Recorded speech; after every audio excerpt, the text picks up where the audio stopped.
The Reserve Bank warns that interest rates may have to rise again. The Albanese government offers more than 160,000 public sector workers a 10.5% pay rise. And renters and people in their early 30s are struggling with cost of living pressures most. It's Wednesday, the 17th of May, 2023. Welcome to Fear and Greed, Australia's most popular business podcast. I'm Michael Thompson, and good morning, Sean Aylmer. Good morning, Michael. Sean, you have an interesting interview coming up after the show. I should just stop describing them as interesting because they are all interesting. Pretty much just by default, they are interesting. But today's conversation is with Wade Tubman, who is the Head of Innovation and Analytics for CommBank IQ. Yeah, it's a great chat with Wade. Now, later in the show here, we have a story about the report that Wade's talking about. And so Wade goes into greater depth. Wade got to look through data on 7 million Commonwealth Bank customers, looking at how they're spending their money, how it's changed over time. Really, really interesting insight into what's happening in the real economy. 7 million customers. That would be a data scientist's dream, wouldn't it? Yeah. For that first question I asked him, I said, "Did you have fun?" And he goes, "Oh, it's great." He's like, yeah. The enthusiasm. It is such a good conversation. It's worth sticking around for. It's coming up a little bit later on. The main story this morning, though, Sean, the Reserve Bank has made it clear it will lift interest rates again if inflation remains elevated, calling out productivity as the key to pushing prices lower.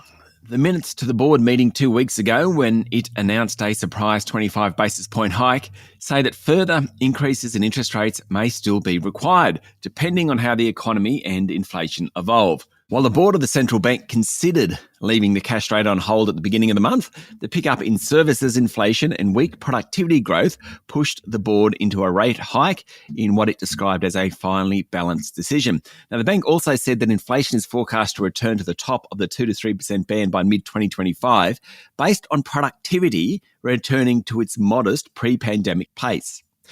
Sean, before you go on, we're hearing a lot now, it seems, about productivity. And I know kind of the general kind of definition of productivity, but in terms of the economic sense, what is it? Why are we hearing so much about it now?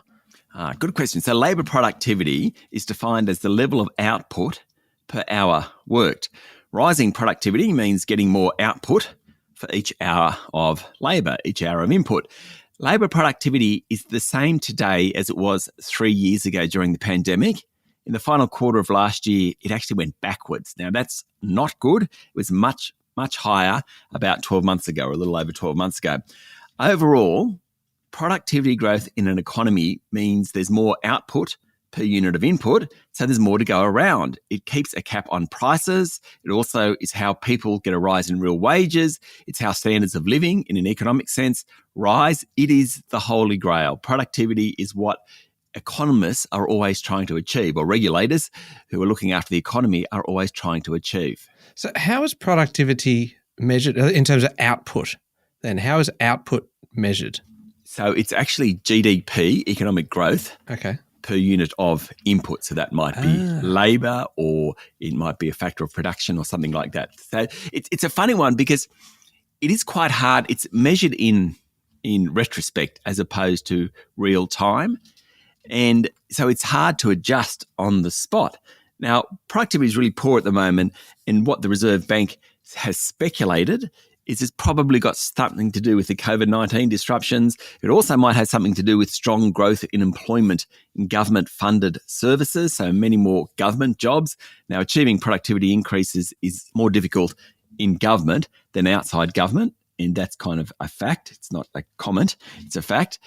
But it is very difficult to actually measure productivity, but it is the holy grail. So the board minutes were very, very interesting around productivity. And actually, just one further thing, Michael, before we leave the Reserve Bank board minutes, they also discussed the bank's communication strategy. Now, of course, that's come under severe criticism over the past year or so. It came out, said interest rates wouldn't rise before 2024.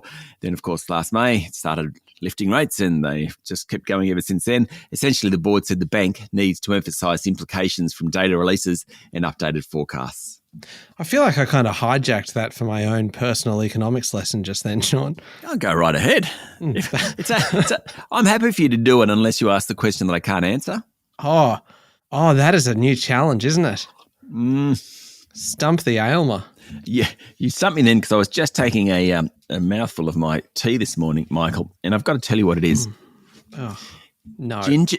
Ginger, cardamom, and cinnamon is the other one. Ginger, cardamom, and cinnamon. This is after your pineapple concoction last week. Yeah, that wasn't so good, that one. Sean, have you ever heard of English breakfast? Always. Have a couple of English breakfasts during the day. But, like sometimes, particularly in the morning, I don't quite feel like that. I need something a bit tangy. Goodness me. Sean Thriller Aylmer here. Living it up with his tea bags.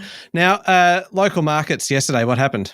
Well, Michael, the S&P ASX 200 closed down 0.5% yesterday to 7,235 points. Some of the more defensive stocks were among the worst performers. Woolies, for example, CSL and Sonic Healthcare. All those three fell more than 1%. Tech stocks also struggled. WiseTech Global and REA were both off around 1.5%. The major banks were mixed, so too the iron ore miners.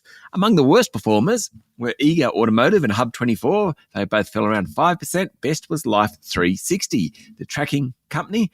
That jumped 12% following the release of its results that showed a 34% jump in revenue and a rise in average revenue per paying customer. ASX listed but US-based buy now, pay later group Sezzle reported its third straight quarter of profits. Good news for that group. And luxury online fashion retailer Satire more than doubled sales revenue during the March quarter. It also announced a 40% jump in customers that pushed its share price up 3%. Okay, international markets, what's happening there? Brent crude is flat, trading around the $75 a barrel mark. Gold's off a bit, but still above $2,000 an ounce. Coal is lower, while iron ore is higher. Now, Michael, you'll be relieved to know that lumber prices have come off yesterday's low. I love your assumption that I will be relieved to know about it, as though I was personally worried about lumber prices. Well, they were down, I think they were at 3-year lows yesterday. I'm now worried about another commodity. Go on. Soybeans. Go on. So you've been educating me this week on a few different commodities. We did obviously lumber yesterday and soybeans today. Go on. They're trading around their lowest level since October last year. Now, soybeans are very important, used in many oils, vegetable oil, that type of thing. So, very relevant to trade flows. I do love the reason why soybean prices are so low. That's because they're expecting a glut of soybeans. And as the US Department of Agriculture puts it, farmers have planted 35% of their intended soybean acreage, which is the second fastest pace of soybean seeding on record. So they're actually measuring how fast the farmers plant their soybeans. Sean, that is getting kind of obscure now. Suddenly, when we're now talking about it being the second fastest pace of soybean seeding on record, you are setting yourself a pretty kind of sizable challenge there. You did coffee on Monday, timber yesterday. Lumber, please. Lumber. Sorry.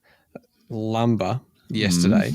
And soybeans today. Yeah. Tomorrow, kind of pork maybe, or... Well, it have to be a big one because tomorrow's a pretty special day. Yes, it is. It is, in fact, our third birthday.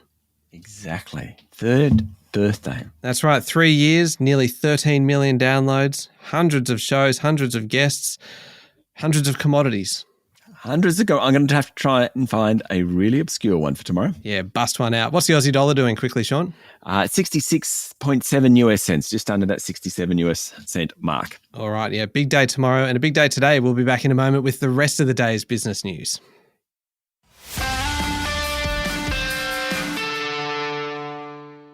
Sean, the Albanese government is offering more than 160,000 public sector workers a 10.5% pay rise over 3 years. The offer of 4% in year one, 3.5% in year two, and 3% in year three has been much anticipated because it not only affects the public servants themselves, but it also provides something of a benchmark in wage negotiations by other workers. The offer was tabled yesterday by the Australian Public Service Commission, and tens of thousands of union members have 2 weeks to vote on it. Government lead negotiator Peter Reardon said it is the largest increase in pay in over 10 years. What they're trying to do is balance all the inflation pressures and the global economic uncertainty and broader fiscal responsibilities with a reward for workers. Now, the proposed increases are about half of what the community and public sector unions sought. Sean, building materials group James Hardie's share price jumped 8% yesterday after saying that volumes had fallen, but price increases had bolstered the bottom line. Yeah, kind of interesting this one. Australia's largest building company, it's the 27th largest listed company, announced a 12% jump in net profit. Now, that was a really good result, given over the past 7 months, it's cut its profit forecast 3 times. Chief Executive Aaron Erter said James Hardie's aimed to increase its market share in the plasterboard and wall cladding sector. Now, while volumes in the Australasian business fell 9% in the 12 months to the end of March, the group was able to push through price rises of 10%. Hence, it made more money. Mr. Erter said demand remains unsettled and home buyers and renovators need a clear signal from central banks that rate rises are at an end before there's any rebound in demand. Now, we mentioned this one at the top of the show, Sean, and today's interview is actually about this same story because it's a fascinating one. Australians in their early 30s and renters are feeling the most pressure from the cost of living, according to analysis of the spending patterns of 7 million people. Quite the data set, that one. The report by CommBank IQ uses payments data to determine spending behaviour in response to inflation, interest rates and rent increases. 30 to 34-year-olds and renters are feeling the most pressure. The Cost of Living Insights report turns up some pretty surprising observations. Spending on essential items is barely keeping up with inflation, but spending on discretionary stuff, travel for example, is still surging well above inflation. So people are happy to cut back on the necessities of life to have money for the good stuff, shall we say. People are catching up on what they missed out during the pandemic. In terms of actual spending, Australians aged 25 to 29 show the largest reduction while spending increases as people get older. Some great bits of information in the research. Spending on petrol, for example, is down 5%, but spending on public transport and ride sharing is up 9%. Spending on furniture and apparel is down, no surprises. Travel and accommodation spending is booming. Australian banks will use a real-time reporting tool to stop scam payments as part of a greater effort to safeguard customers and improve their ability, importantly, to recover stolen funds. Yes, the Banking Fraud Reporting Exchange will enable the freezing of the bank accounts of scammers soon after payments are reported as fraudulent, the Australian Banking Association said. That's according to a report in The Australian. The platform has been built by the banks and will be world leading, according to the ABA Chief Executive Anna Bligh. It comes as the Albanese government works on a mandatory multi-industry best practice code for banks, telcos and social media platforms to set high standards and obligations about customer data security. Scam losses in Australia have risen exponentially in recent years. They topped over $3 billion in 2022, according to government figures. Federal Resources Minister Madeleine King has backed carbon capture and storage as the best way for the resources industry to reach net zero. It's probably the only way for it to happen in a reasonable time frame. Carbon capture and storage involves capturing, transporting and storing greenhouse gas emissions by injecting them back into the ground. The government is encouraging it by removing regulatory barriers rather than financially backing any individual projects. Now, other countries, notably the United States, is putting billions of dollars into these carbon capture and storage projects. The challenge for Australia is that as a resource-based nation, that's how we make much of our income. We need the ability to capture carbon and store it. But there's no new funding for it. There was no new funding for it in the last budget. And last year, the government actually reduced money for carbon capture and storage by $250 million. Quite the quandary for the industry. All right, one last one before there's a few big stories in international news. We'll get to them in a minute. Sean, artificial intelligence data services company Appen hasn't had a good time of it, really. Its share price has gone from more than $40 less than 3 years ago to around $2.30. Now it wants to reinvent itself, particularly in the AI sector. Good luck to them. Interesting little story this. So the company went to market yesterday to raise $60 million to fund a cost-cutting program, boost its balance sheet and diversify revenues. Now, last week, the company reported a loss of $18 million for the first 4 months of the year and said it would embark on a cost-cutting exercise. Nothing surprising about that. New CEO, Armagan Ahmed, says Appen needs a more diverse roster of clients, which is currently concentrated on Google, Apple, Microsoft, Meta and Amazon.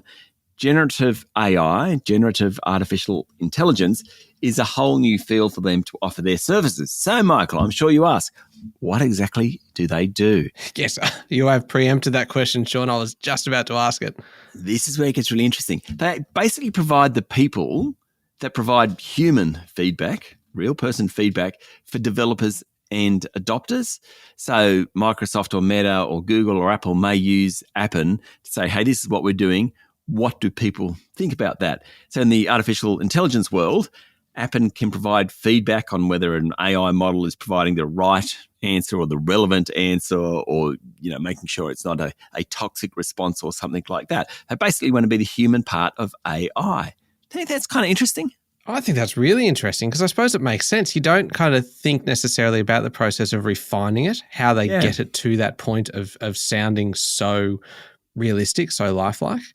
Yeah, so that's kind of what Appen does. That's the service it provides. And did you say that their current client roster is really focused on those big ones like Google, Apple, Microsoft, Amazon? Yeah, about 80% of their business comes from those guys. It's funny. I mean, they are the giants, aren't they? So it's interesting that they actually want to diversify and broaden that out. Yes, there's probably a lot of competition in that space. Appen is one of those. There was a bunch of companies up front, which like WiseTech Global was part of it, Appen, which were really seen as kind of the equivalent as the FANG stocks in the US, the equivalent down here. And Appen is kind of the one that just hasn't really worked. So look, good luck for the new strategy, for the new CEO. I hope it goes well. All right. International news now, Sean. And Warren Buffett has always been a big fan of investing in banks, but he's now sold his stakes in two majors just as the sector in the US is struggling. His Berkshire Hathaway exited US Bancorp and BNY Mellon, but bought into Capital One Financial. As a result, its share price jumped nearly 10%. Now, Buffett, generally considered the best investor of his generation, potentially the best investor of all time, has previously said he's cooling on the banks after noticing some companies prioritised earnings over basic banking principles. Berkshire was actually a net seller of equities last quarter. It sold down about $10.4 billion net.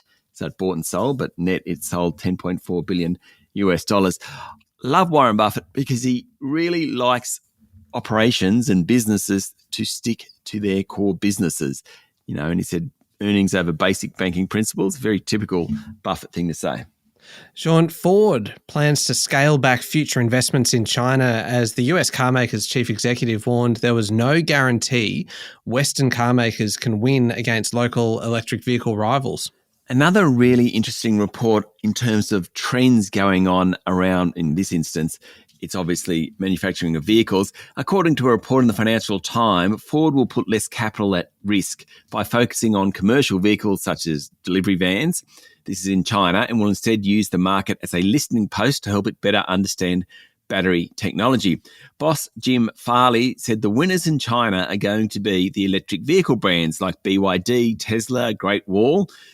Global car makers have been losing ground to domestic rivals that offer cheaper or better electric vehicles, threatening profits in the market that has become a core business for many manufacturers like Volkswagen, Mercedes-Benz, General Motors have gone into China big time. Some, like Volkswagen, are looking to boost spending in the country to try and claw back market share, but basically Ford has come out and said, no, we're going to take a different approach. Don't think we can beat the locals. And one last one, Sean, while we're kind of on the topic of China, the youth jobless rate there has hit a record high of 20.4%. Yeah, pretty amazing, isn't it? Yeah, that's huge. Now, the overall jobless rate is 5.2%, and that 20.4% in April is a new all-time high. It could actually get worse because there's about 11.6 million students expected to graduate from universities and colleges this year. In total, around 734 million Chinese people were employed last year. That's about 41 million fewer than before the pandemic.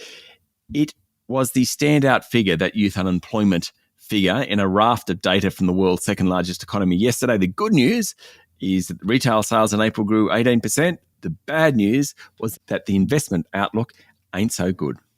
All right, up next is the Fear and Greed Daily interview. We've mentioned this a couple of times now. Wade Tubman, CommBank IQ Head of Innovation and Analytics. Yes, looked at 7 million data points. worked out what people are spending money on, what they're not, how cost of living is affecting people, and particularly in age cohorts and renters versus homeowners, etc. Great chat. Yeah, it's a really good one. It's coming up next in the Fear and Greed playlist on your podcast platform or at fearandgreed.com.au. And of course, today, Sean, is Wednesday, which means there is a new episode of How Do They Afford That out today. Question without notice for you, Sean. Do you know your credit score, your credit rating? No idea. See, and that's what we're talking about today, because I didn't know mine either going into this episode. And Canna Campbell and I talk about the importance of your credit score and kind of maintaining it in a fairly kind of positive way, kind of what they are, why they're important, how you can find out what it is. And I actually look mine up while we are doing the episode as well. So, and it's really important, obviously, if you are going for, say, a new loan or refinancing or anything along those lines. And so we kind of talk about how you can find that out and what you can do as well if your credit score is a little bit lower than what you kind of need it to be. So you can find the new episode of How Do They Afford That wherever you listen to podcasts. We'll put a link in today's show notes as well. Thank you very much, Sean. Thank you, Michael. It's Wednesday, the 17th of May, 2023. Make sure you're following the podcast. Join us online on LinkedIn, Instagram, Twitter, and Facebook, and stay up to date on all the business news with Alexa and your Amazon Echo smart speaker. Simply say, Alexa, play the Fear and Greed podcast to catch the latest episode. You can grab yours now at amazon.com.au. I'm Michael Thompson, and that was Fear and Greed. Have a great day.